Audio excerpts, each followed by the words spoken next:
specifically with our work in India, we've noticed that when people are usually willing to talk about sustainable transport and issues of sustainability, once you bring the subject up, it's very interesting and they're very engaging. But there is a general lack of knowledge about the subject itself and what it means for our future in the next 1 or 2 decades. So in terms of building awareness and building the ability and capacity for political leaders and bureaucrats in countries to work on this subject, I think it's very appropriate right now. One of the problems in India is there's a huge phenomenon of urbanization happening in the next 20 years. About 250 million people are going to move to our cities over the next couple of decades.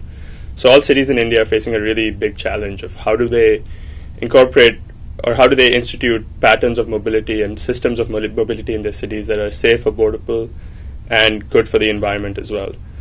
So we looked at 2 cities in India, Ahmedabad and Bangalore, that have done some really innovative things in terms of moving people and not vehicles.